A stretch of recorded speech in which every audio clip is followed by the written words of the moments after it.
The leaders who struggled with choices. I remember thinking, this is a mistake. The military, eager to fight. They wanted to show to the Americans, to the world, to Canadians, that they were also strong warriors. Great! And what they underestimated. We are much more at the pointy end of the stick. Inside a political decision Canadians have died for. July the 4th, easily the worst day of my life.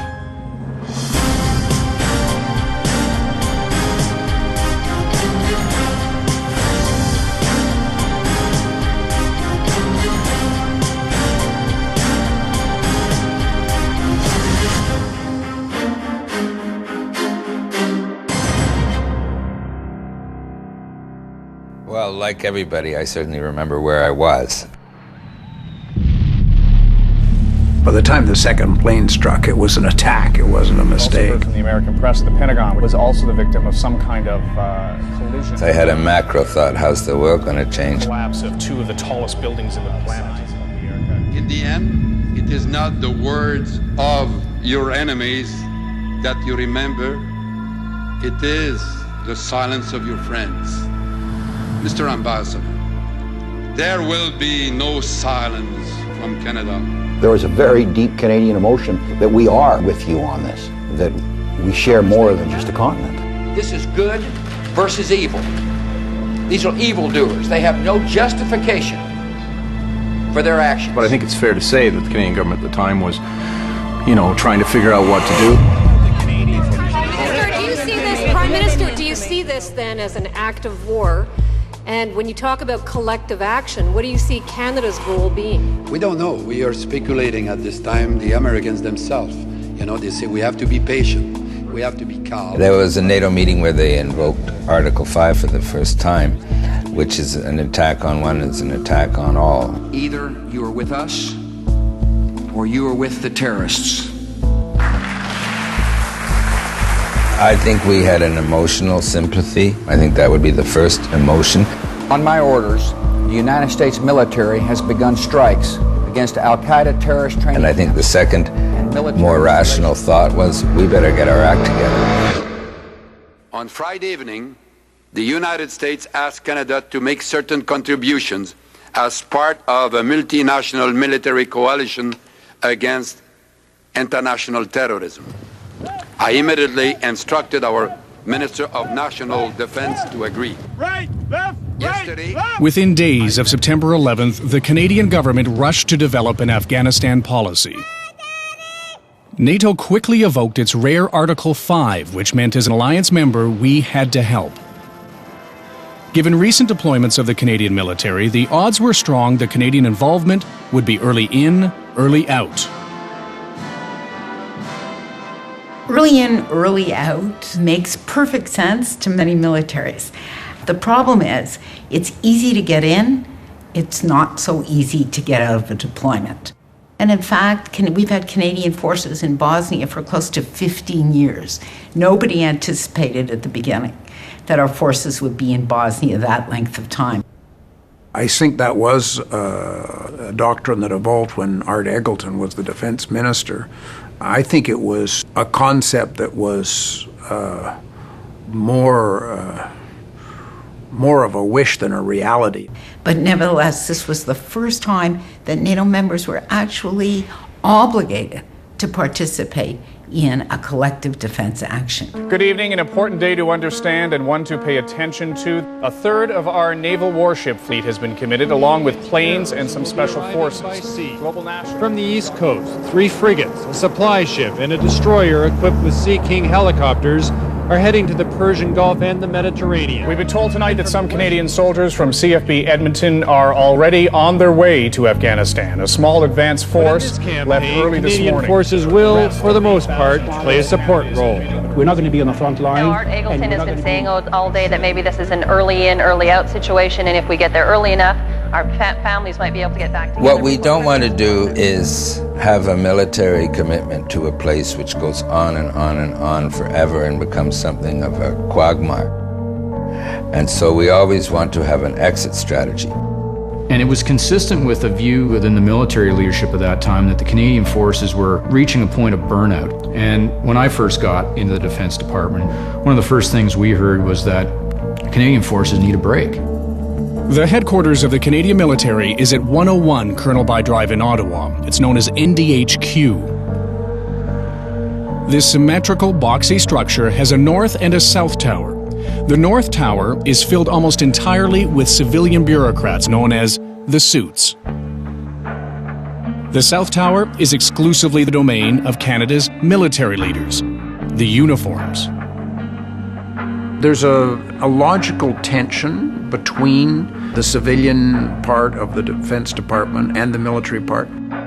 There's no question but that our military have very close links with the United States. I would say that subservient might be too strong a word, but to say that they are anxious to please their American military brethren would be an understatement. You, as a senior official in DND, received in many respects your validation by how seriously you were taken by your American counterparts.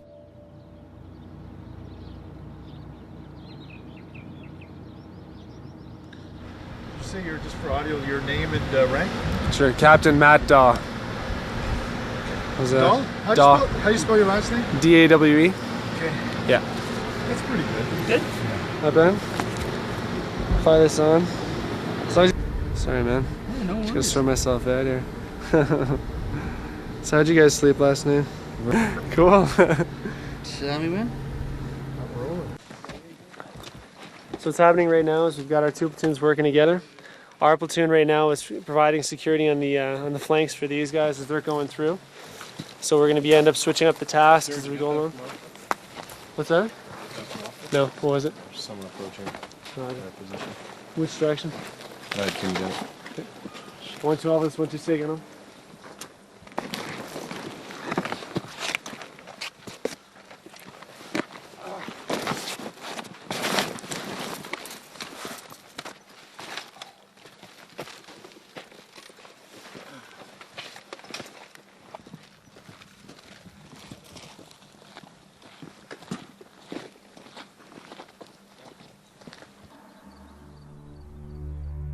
Well, this was the 12th day of U.S.-led airstrikes in Afghanistan, with fighter jets bombing the capital, Kabul, and other cities. An apartment block was hit where 5 people, including a child, hit by its fighter jets. And it says the aggressive bombing will continue. Delayed in the mountains of Afghanistan, things are moving very quickly. In the months following September 11th, the South Tower reported to the Chrétien government that the Americans were interested in Canadian ground forces fighting alongside them in southern Afghanistan. Top general says the noose is tightening around Osama bin Laden and the collapse of the Pentagon wanted the Canadian Army with them, and it seemed that most of Canada wanted our soldiers there too. It was more than the military. The Canadian government wanted to make sure that they were part of the forces going into Afghanistan, that when it was announced that the war was starting, that Canada was there. I mean, I remember I was in a car in Toronto, and the defense minister's trying to get a hold of me. I finally got him on the phone, and that was the message. We're ready. We got our military guys talking to your military guys. We want to be part of the initial part of this effort. As a result, a proposal was developed by the uniforms in the South Tower for Canada to send an initial battle group of 800 soldiers into Kandahar to fight alongside American troops. We owe it to you and your families to get the mission right. Clearly, any military leader would see this as a moment of opportunity. The overwhelming attraction at that moment was to prove the utility of the Canadian Army. After weeks of anticipation and waiting, 750 Canadian soldiers will be doing security operations sometime U.S. Marines have dug in even deeper at the airport. Security is extremely The high. mission would allow the Canadian forces to display the abilities of a well-trained fighting force, not only Blue Beret peacekeepers, an image that troubled many in the military who saw themselves, first and foremost, as combat-capable soldiers. Afghanistan was a multilateral operation. It was sanctioned by the UN. the kinds of things that have historically mattered to Canadian governments.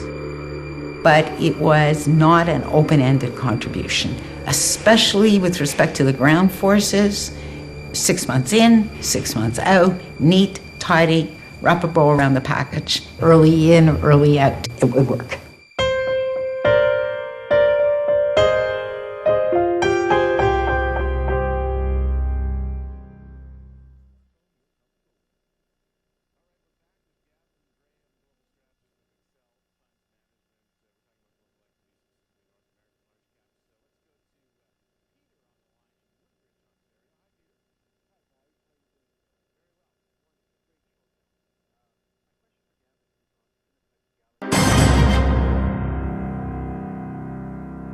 Chrétien's solution, firing Eggleton, and then, in a shocking Sunday evening cabinet shuffle... Well, of all the changes made by Prime Minister Chrétien yesterday, the one you need to pay the most attention to is this guy. He is the man who now leads our armed forces. And his resume... In the first couple of months or so, there was no request from the military for any more action in Afghanistan, and I had not made up my mind because I was just learning the ropes. Soldiers stationed in Afghanistan are coming home in late July or early August, and they aren't going to be replaced. I think they were concerned that the Army had become overstretched and the Army needed a break, and they really weren't, at that time, looking for new things to do. More than 30,000 people lined the streets of Edmonton today to welcome home our troops from Afghanistan. Now, it didn't take very long, maybe a couple of months, before they came to me and talked about renewing the Kandahar mission. After the first month, we started hearing views coming from the military side of the department that we should consider another deployment into Kandahar in 2003. And it was suggested that this was highly valued by the Americans and that we would be getting a formal request from them at some point for that kind of a deployment. The Canadian forces prefer to work with American forces. There's a lot of interaction at the most senior level. So what you would expect to hear was a recommendation that the Canadian forces work more closely with the American forces. The Chief of Defence Staff, Ray Hanault, also argued that under no circumstances should Canada agree to be part of Europe's International Security Assistance Force, ISAF for short. The uniforms in the South Tower argued the mission in Kabul was too dangerous, that it would become a quagmire. And besides, the world's attention had suddenly shifted to Iraq. Well, it isn't news that the Americans want our people to go to Iraq. Everybody knew that. The more interesting point is they were telling me that they wanted to go to Iraq. They wanted to show to the Americans, to the world, to Canadians, that they were also strong warriors. My staff, Jean Lang, was approached by the U.S. military attaché and said that Rumsfeld would really like it if I could go and see him. It was quite an extraordinary meeting because we had been under the impression that the Americans wanted to talk to us principally about their thinking on Iraq. And the minute we got into the meeting, he described a country in terms that could only be Canada, but without saying the name Canada, and said this was the country that we really needed to have commanding ISAF in Kabul. And I was quite taken aback because I was expecting pressure on Iraq. And then I said to him, well, you know, if we go to Kabul, we won't have any soldiers left for Iraq. And he said, well, that's okay, I know. So that certainly gave me a lot of ammunition to push with the government to go to ISAF. Hey, sir, there's fucking locals walking right into the cordon here. If you're the leader of the village, then you obviously must know who's coming in and out of your village. So you know exactly where the murder happened, and you should know exactly who did it. You know who doesn't belong in your village, and you know who does. So I can ask you again, who are the ones who did this? Quick question, in regards to what you were doing here with that gentleman earlier, what's the purpose of what you're trying to do to this village? What we want to do with this village basically is create a good rapport so that basically want to interact with the villagers and have them come to us with information that could possibly lead to any sort of weapons caches, Taliban activity, Taliban locations, that sort of stuff. We know that. It's important for them to see us, and our mere presence in this area is actually going to disrupt a lot of what the Taliban is trying to do and create. Do you suspect right now that there are Taliban in this village? In my personal opinion, yes, I would say so. Matter of fact, I would say that most of the places we go to, they are there. So we could potentially be talking to a lot of guys who, in a few days from now, will be taking up arms against us. Finished objective 1. Yeah. I want to, Roger. We finished objective 1 now. We're going to carry on with objective 2 now.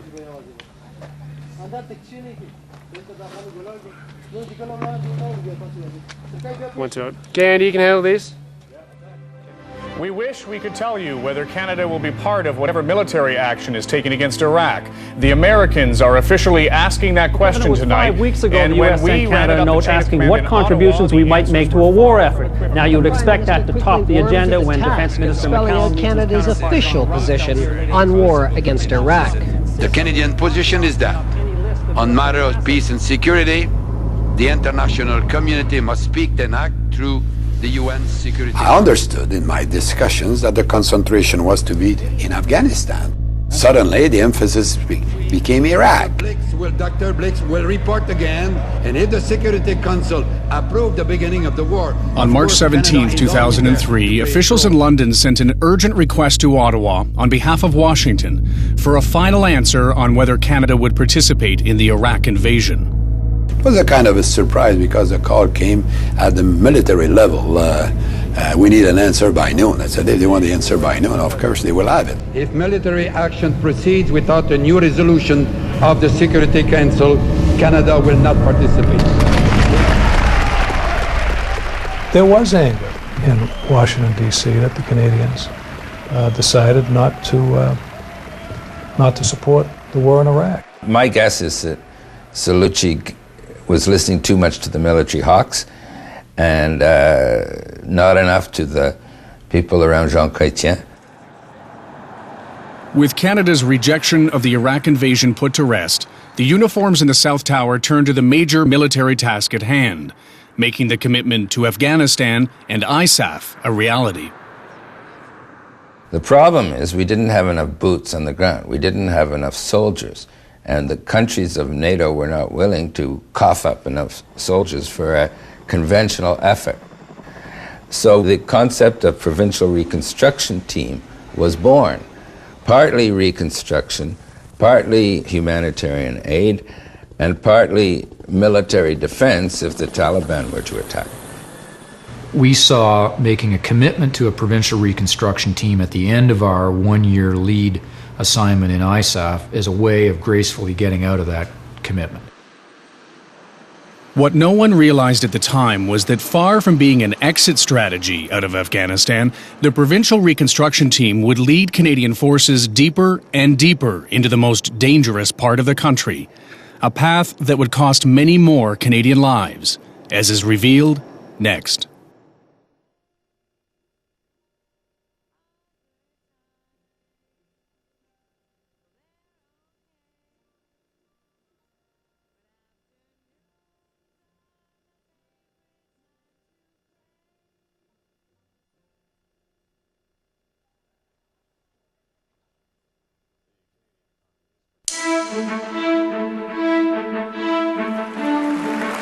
Ladies and gentlemen, please welcome Paul Martin.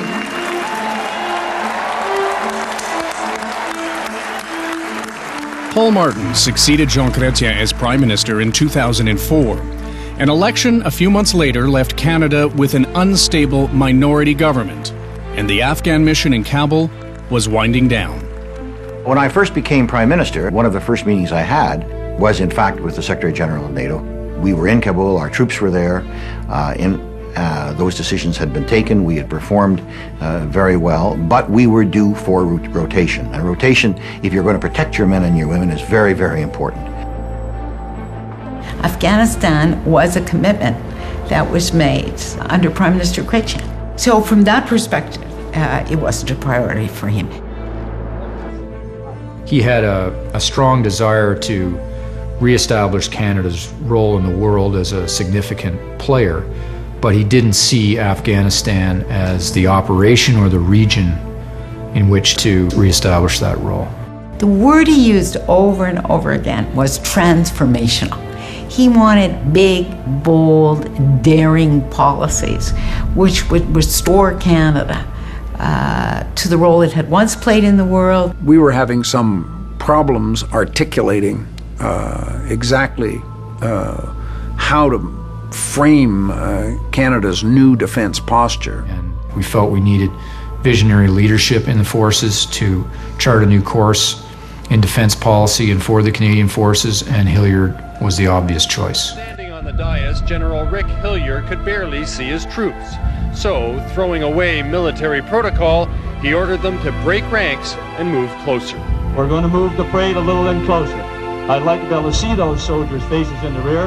And Hilliard is a superbly qualified professional with very strong and very well-developed views from a long experience. And we met with General Hilliard at 24 Sussex. We spent the better part of an afternoon. He laid out his views, and they coincided very strongly with the way that we saw it in terms of what kind of a force Canada had to have. There was also a new irritant emerging with the U.S. Would Martin still support the American plan for a ballistic missile defense shield over North America? Prime Minister Martin had indicated that he wanted Canada to be part of ballistic missile defense before he was Prime Minister. After he became Prime Minister, the issue became more nuanced, grayer.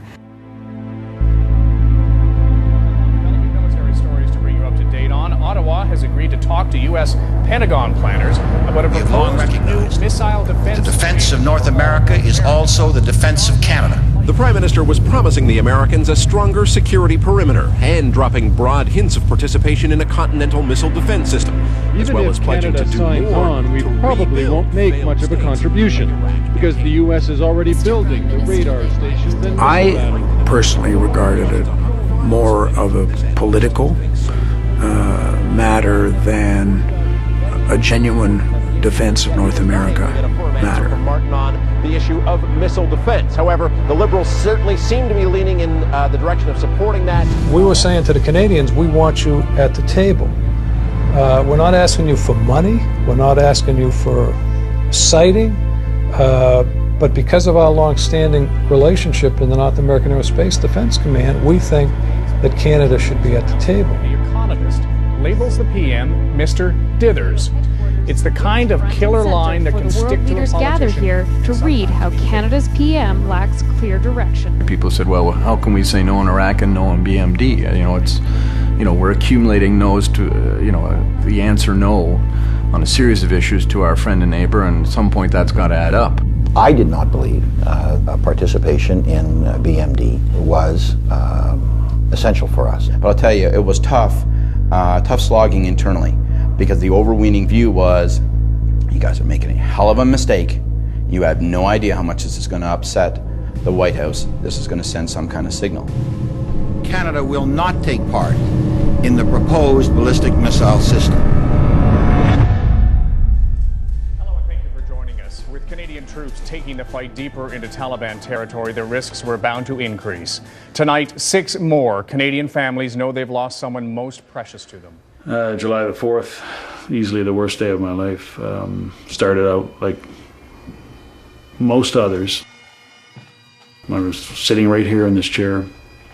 Just finished speaking with an ex-cadet, and hung up the phone, and I heard this commotion outside on the staircase, and 3 chaps literally ran into my office, led by a guy I knew, a Patricia Lieutenant Colonel,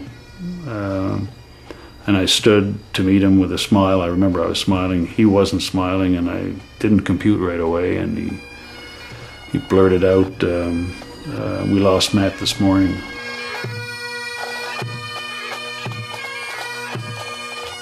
And I can't tell you what that means. There's a denial and there's a sort of acceptance, but in your heart of hearts, you know it's real.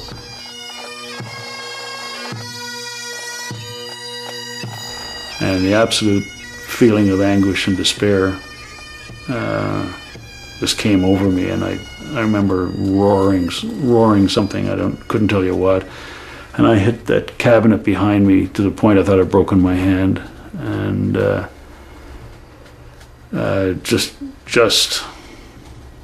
just was beside myself for several seconds. I can't tell you how long. And then your training kicks in. And the guy who announced it to me was crying openly. So I go over and comfort him.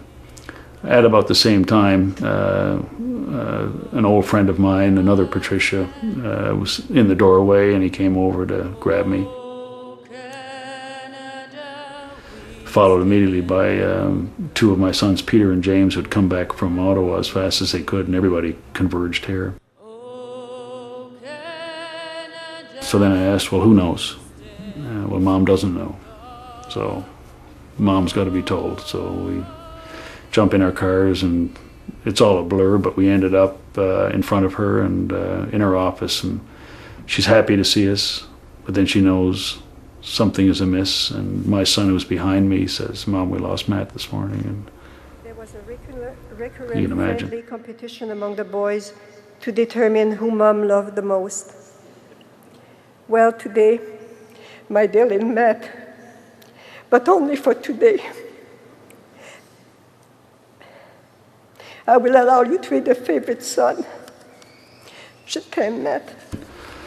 And we all repaired to our home, and then, you know, you just try to deal with it. And then it's the onslaught of publicity and well-wishers from literally all over the world, and flowers and food, and the outpouring of support was just incredible.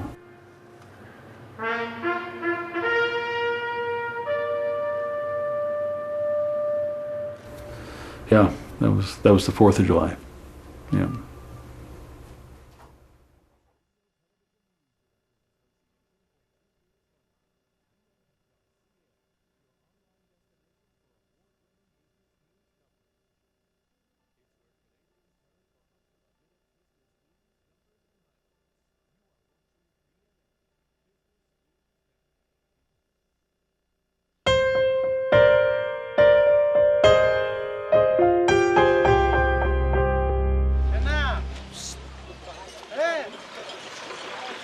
In early 2005, Canada's 12-month commitment to Kabul was coming to a close. Most of the nearly 2,000 troops were preparing to return home. We agreed to leave a small provincial reconstruction team of about 200 Canadians behind, a staged and gradual exit from Afghanistan. These PRTs range in size depending on where they're located. Germans had a 400-person PRT north of Kabul at one point in time. Could have been 80. It would all depend on where we chose to put it. The Minister of the Defense at the time said that, in fact, we took too long to make up our mind, and by the time we made up our mind, there was only Kandahar available. I never understood why it took so long, but it took a very long time. We dithered, and so all the safe places were taken, and we were left with Kandahar. Around the capital city of Kabul, where these new troops are heading, however, is much more dangerous territory. It is around Kandahar in the southeast. General Rick Hillier had been Chief of Defense Staff for only 1 month, but he had a new and aggressive plan to present to Paul Martin on Afghanistan. A new generation of troops is heading off to battle. Hillier wanted a deployment that would return Canada to the most dangerous part of Afghanistan, Kandahar. A dangerous mission. Canada would redeploy for 1 more year a force of more than 1,000 combat troops to once again work alongside the Americans and eventually other countries in the NATO alliance. But this time, Canada would command the international force for 9 months. Dismantling Camp Julian in Kabul so it can be moved to the area around Kandahar. Hillier argued forcefully that Canada should focus on the political opportunity rather than the obvious risk. Handing over control of Camp Julian to the... That was part of the discourse for sure. We would get a lot of credit for taking on a mission of this significance from the standpoint of both NATO and the United States. You know, we won't be on the margins anymore after doing a mission of this significance. Memorials honoring the 8 Canadians who have died in Afghanistan since 2002 will be moved from Kabul to Kandahar very soon. There was no on ballistic missile defense, and there was no on participating in the invasion of Iraq. And I think after the government decided not to participate in the missile defense project, any resistance that might have existed within the government to this plan dissipated. But for approving a return to Kandahar, the new Prime Minister wanted the uniforms in the South Tower to support his top international priority, Africa.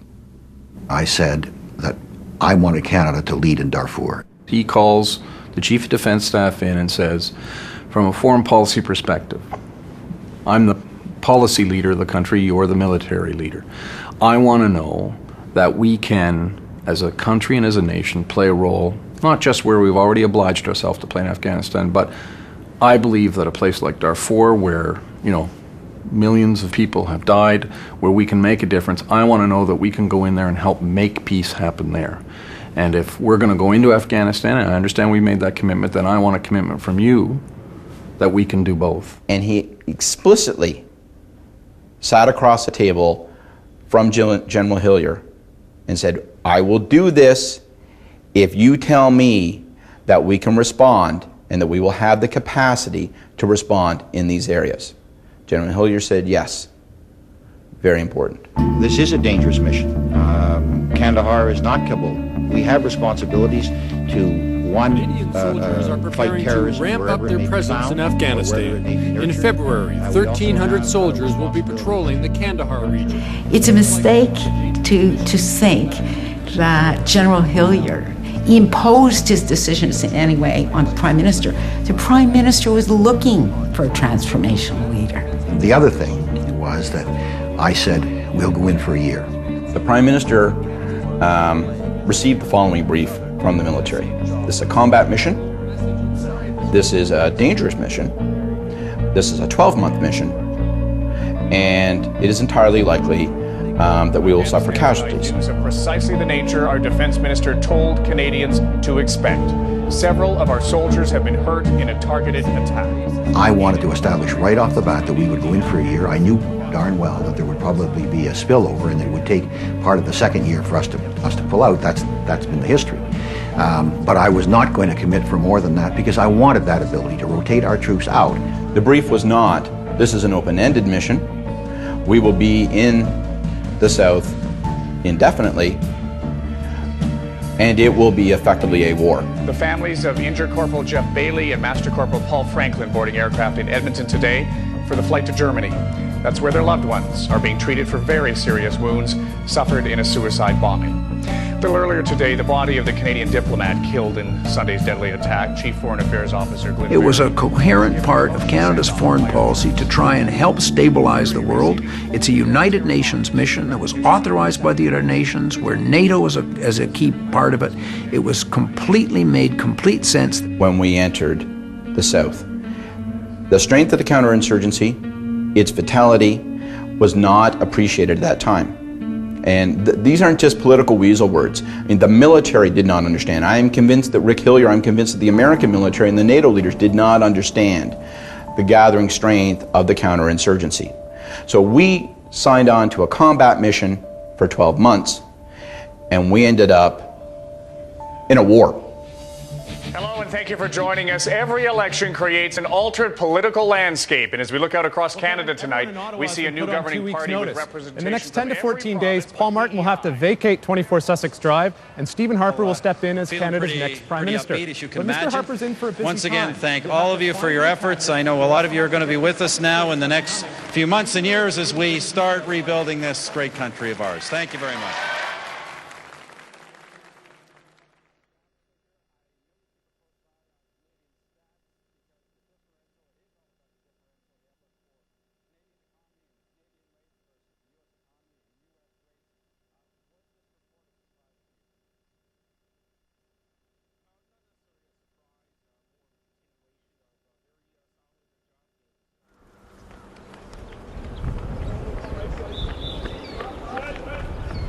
Well, Mac comes from a military family. I was in the military for 33 years.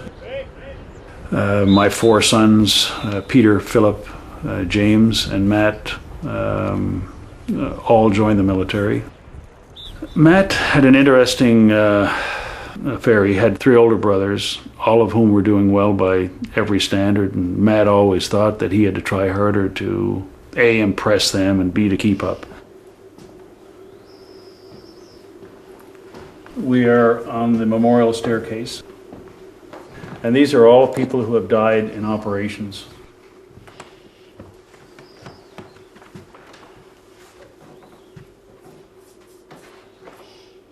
Very frequently I come by, and there are a couple of approaches you can take to grief, I think. And you know what, at the end of the day, I don't want to forget them.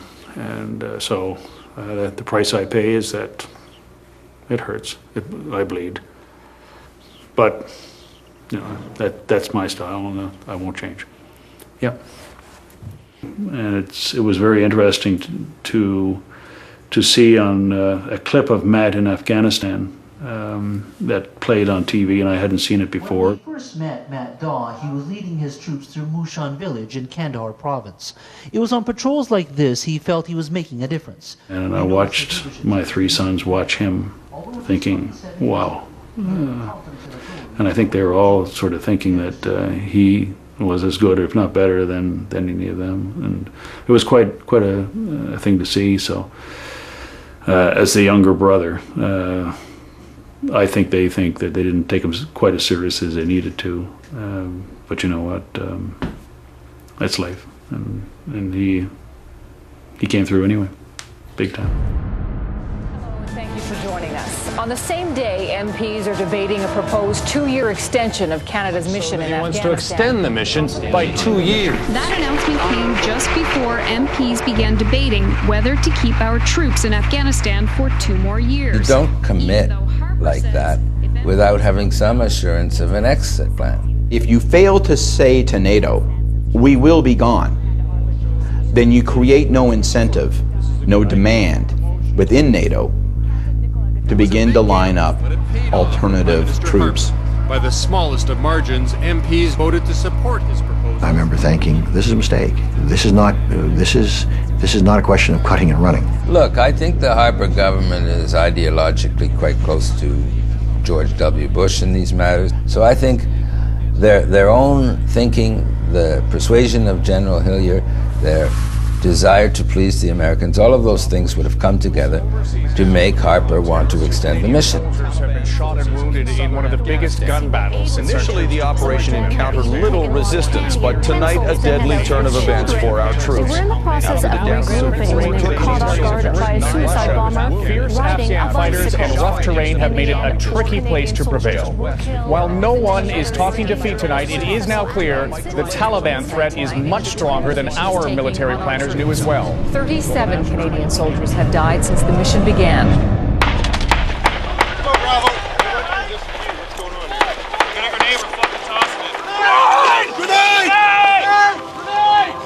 General Hillier was surprised. There was frankly no NATO government that really anticipated how quickly this insurgency would explode.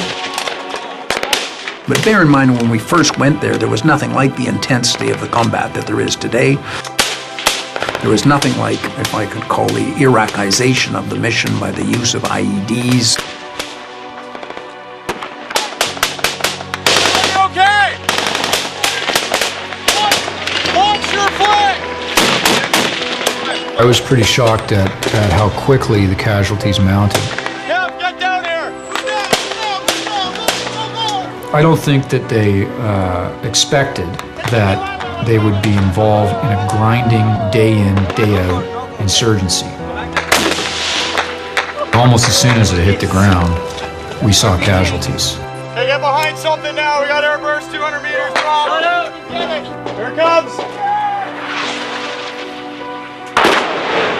I think all of NATO underestimated the strength and ferocity of the Taliban. They've turned out to be more willing to die than had originally been thought.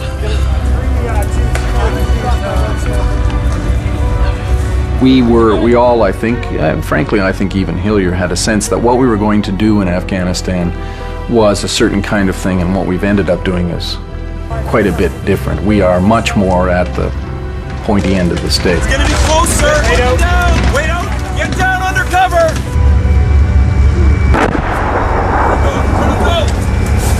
Anyone see it? Anybody see it? I think there was hope that we were moving into an environment where our ability to use the 3D approach, defense, diplomacy, development, was going to move faster. We've spent a lot more time on war.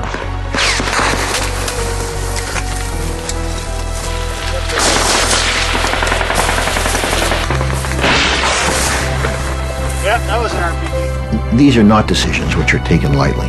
And when you go to Trenton, as an example, as I have, and you sit and talk to the families of fallen soldiers, you realize just how great the sacrifice those young people have made, the families have made.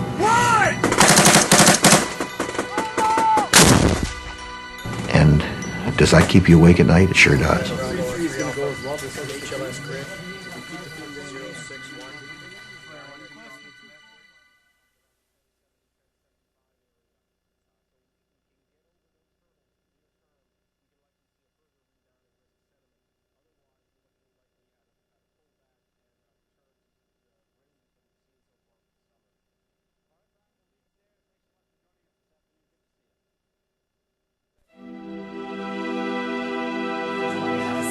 Devastating news out of Afghanistan this Easter Sunday.